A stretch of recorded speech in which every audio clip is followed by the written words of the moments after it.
it's scary at times because we're very open and authentic about it.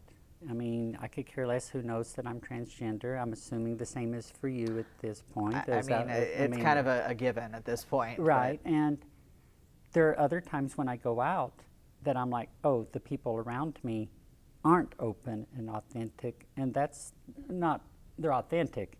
They just like, it's not the world's business if I'm trans or not, and so why should I ever tell anybody that? And for me, to be able to live in a world where we can all navigate that pathway is so important, to where you can live your life the way you see it as a trans person, be stealth, be out there as loud as you want to be however you want to live your life. Just do it as a good person. And I think, like you said, that right there helps the cause. It because does. You're a good person. And I am a strong advocate for autonomy. You know, around the gender markers, if you want to have a non-binary gender marker, there are those in the trans community who don't think that we should be pushing for non-binary gender markers. There are those in the trans community who don't think that we should push for trans acceptance in the military. Now, I may completely disagree with what the military does as an entity, but for me it is about autonomy for trans people. If you want to serve in the military, if you want to have a non-binary gender marker, if you want to be a lawyer or a judge, if you want to be an activist and march, no matter who you are, you should have the autonomy to make those choices and do what you want to do to be successful for you. And so whether that means being out or stealth, whether that means working in the justice system or working against the justice system, whatever your choices may be, you should have the autonomy to make those choices.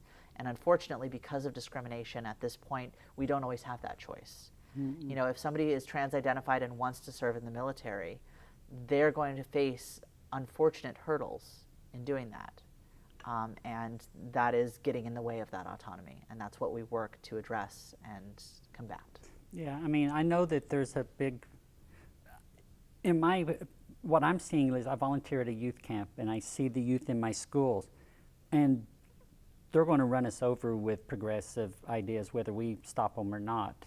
Right. So let's lay the groundwork for them so they don't have to create it, because these kids that I see in middle school, they're so aware right now. Every student in that school knows that I'm transgender. I mean, I talk to them, I do presentations to the kids in the school, and when they see me, they ask me questions like, when are you going to film your next episode? When's your next disc golf tournament? They don't anymore think the other questions of what's between her legs, what's it mean that she's transgender, all those things are going out the window. Now they see me as this person that has a TV show and likes to play disc golf and can tell really silly jokes and ghost stories to them to get them to do their work. Right. And it's that kind of movement that, yes, I'm transgender, but it's part of the background of who I am and not the foreground of who I am. And I have to switch those roles sometimes. Sometimes in the foreground, I'm the transgender person and I'm not this other. And I find that difficult not difficult to navigate. Sometimes I goof up. That's I fair. guess. We all make mistakes. And sometimes I'm the transgender person when I should be the educator, and sometimes I'm the educator when I should be the transgender person, but I'm trying. I value that. When I came here from Tennessee and I told people I'm transgender, they're like, okay, let's go play disc golf. Right. And that let me know that this state truly is a different place than what I came from. And I think it's that autonomy part that you're pushing for that's helping me with that, because I'm a very strong-willed, independent woman, and to my benefit and detriment both.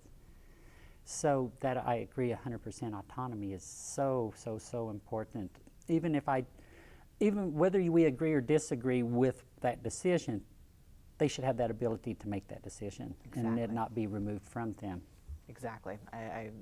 That is what I push for and what I work for, is whether or not, if there's a hurdle that a trans person is facing, whether or not I agree with that, where that hurdle is coming from, that institution, it is my job and the organization's job to remove it so that a trans person has the choice to move and to be who they are without those hindrances.